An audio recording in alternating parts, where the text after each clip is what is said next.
اعوذ باللہ من الشیطان الرجیم بسم اللہ الرحمن الرحیم وَإِلَىٰ اور طرف مدین مدین کی وَإِلَىٰ مدین اور مدین کی طرف اخاہم بھائی ہم ان کے قومی بھائی کو بھیجا شعیباً شعیب علیہ السلام کو وَإِلَىٰ مدین اخاہم شعیبا اور مدین کی طرف ان کے قومی بھائی شعیب علیہ السلام کو بھیجا قال انہوں نے کہا یا قومی اے میری قوم اعبدوا اللہ اعبدو تم عبادت کرو اللہ کی یا قومی اعبدوا اللہ اے میری قوم تم اللہ کی عبادت کرو ما نہیں ہے لکم لیے تمہارے من سے الہن کوئی معبود غیرہ غیر علاوہ ہو اس کے ما لکم من الہن غیرہ اس کے سوا تمہارا کوئی معبود نہیں قد بے شک جاءت آ چکی ہے کم تمہارے پاس بینتم روشن دلیل من سے رب کم تمہارے قد جاءتکم بینتم من ربکم بے شک تمہارے پاس تمہارے رب کی طرف سے روشن دلیل آ چکی ہے فَأَوْفُوا پس اوفو تم پورا کیا کرو الکیلا ناپ فَأَوْفُوا الکیلا تم ماپ پورا کیا کرو والمیزانہ اور تول تم ناپ اور تول پورا کیا کرو ولا اور نہ تبخسوا تم گٹایا کرو الناسا لوگوں کو اشیاءہم چیزیں ان کی ولا تبخسوا الناس اشیاءہم اور لوگوں کو ان کی چیزیں گھٹا کر نہ دیا کرو ولا اور نہ تفسدو تم فساد برپا کیا کرو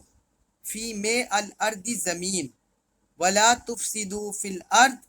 اور تم زمین میں فساد برپا نہ کیا کرو بعد اصلاحیہ اصلاح کے اس کی بعد اصلاحیہ اس کی اصلاح کے بعد یعنی ماحول حیات میں اصلاح کے بعد زمین میں تم فساد برپا نہ کیا کرو ذالکم یہ تمہارے لیے خیرن ذالکم یہ خیرن بہتر ہے لکم لیے تمہارے ذالکم خیر لکم یہ تمہارے حق میں بہتر ہے ان اگر کنتم تم ہو مؤمنین ماننے والے اگر تم مؤمنین ہو ایمان لانے والے ہو ماننے والے ہو تو یہ تمہارے حق میں بہتر ہے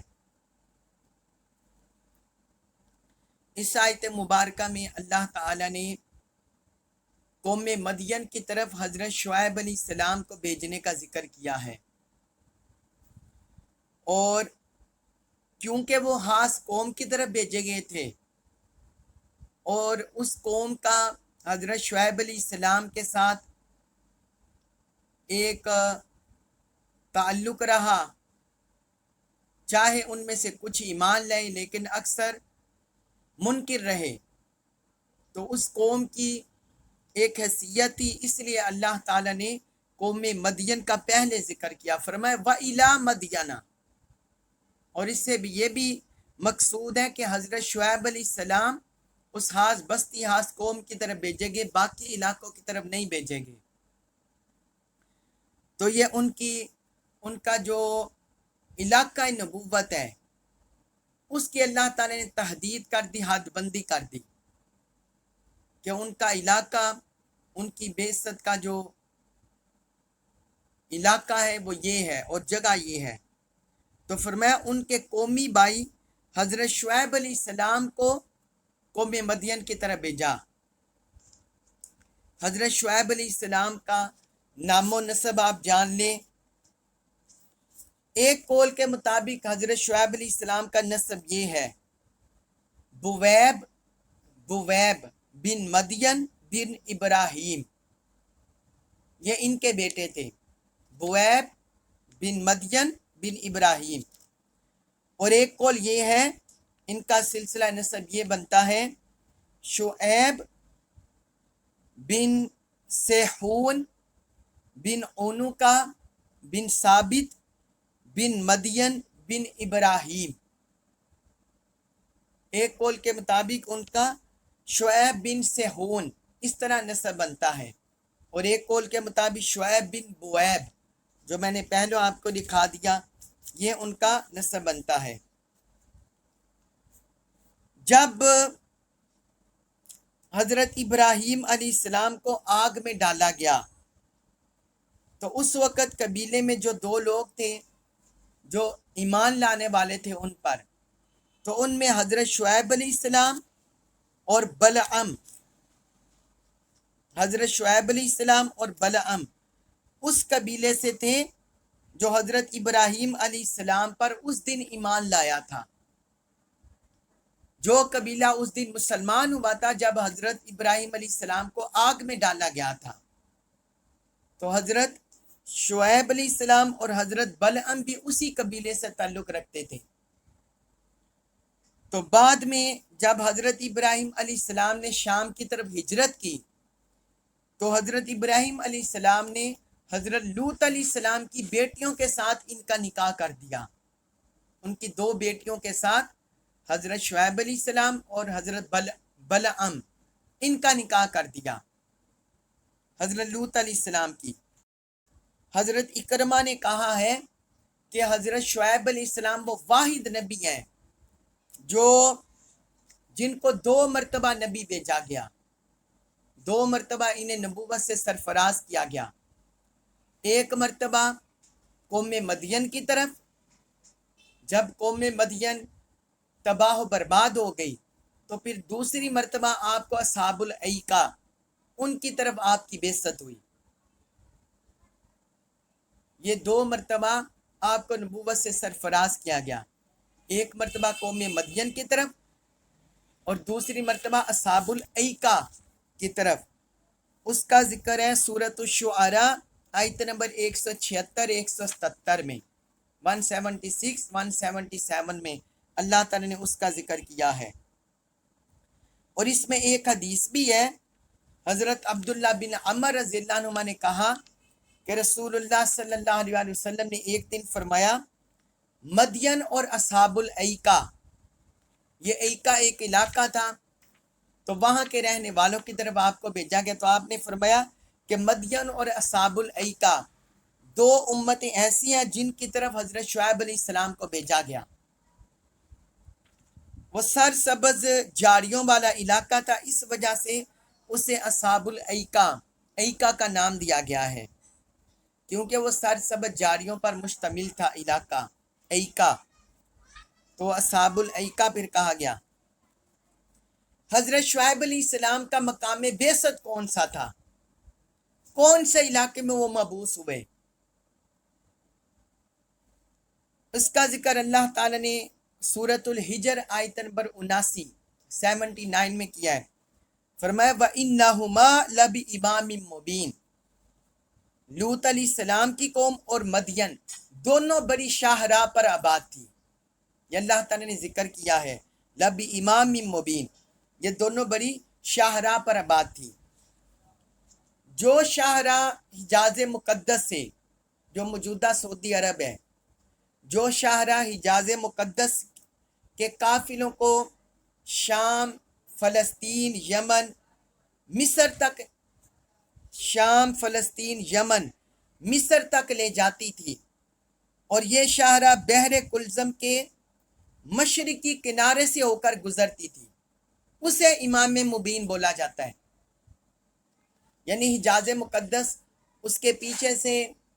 یمن کے علاقے ہیں، تو یمن کے علاقوں سے ہوتے ہوئے یہ جو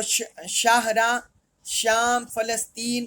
کے علاقوں تک جاتی تھی، بحر کلزم کے کنارے جو شاہراہ گزرتی تھی، تو اس شاہراہ میں جو بستیاں تھیں وہاں حضرت شعیب علیہ السلام کی بعثت ہوئی تھی۔ یہ ایک شاہراہ یمن سے ہوتی ہوئی جاتی تھی، یمن سے مکہ، یمبو سے ہوتی ہوئی شام تک جاتی تھی، اور راستے میں ایک چوراہا آتا تھا، وہاں سے ایک اور شاہراہ گزرتی تھی جو مصر کی طرف جاتی تھی،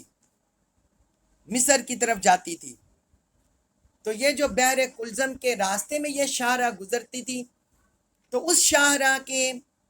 جو بستیاں تھیں، تو ان بستیوں میں حضرت شعیب علیہ السلام کی بعثت ہوئی۔ یہ بحر کلزم کا مشرقی کنارہ بنتا ہے، اور عرب کے شمال مغرب میں شمال کا جو متصل علاقہ ہے، حجاز کا آخری حصہ، یہ علاقہ بنتا ہے۔ مدین کا قبیلہ جو ہے، بحر کلزم کا جو مشرقی علاقہ ہے، مشرقی کنارہ وہ، اور عرب کا جو شمال مغربی حصہ ہے، عرب کا شمال مغربی حصہ اور بحر کلزم کا جو مشرقی کنارہ ہے، وہاں ان کی بستیاں آباد تھی، وہاں حضرت شعیب علیہ السلام کی بعثت ہوئی، کیونکہ یہ تجارت پیشہ قوم تھی، یہ تجارت کرتے تھے، اور اس دور میں زیادہ لوگ اونٹوں پر، ہچروں پر یہ تجارت ہوتی تھی، تو اس لیے کئی دن، یہ بڑی بڑی لمبی شاہراہیں ہوتی تھی، کئی دن لگ جاتے تھے۔ تو یہ جو بستی تھی بحر کلزم کا مشرقی کنارہ اور عرب کا جو شمال مغربی خطہ، حجاز مقدس کا جو آخری سرحدی علاقہ تھا، تو وہاں بستیاں یہی بات تھی مدین کی، وہاں یہ بستیاں آباد تھی۔ بعض علماء نے لکھا ہے کہ جب اللہ تعالی نے حضرت شعیب علیہ السلام کو قوم مدین کی طرف بھیجا تو ان کی عمر 20 سال تھی، 20 سال کی عمر میں انہیں بھیجا گیا۔ اب ان کی قوم کے اندر، جس طرح میں نے کل بھی آپ کو ذکر کر دیا تھا، کہ جیسے جیسے زمانہ آگے گزرنے لگا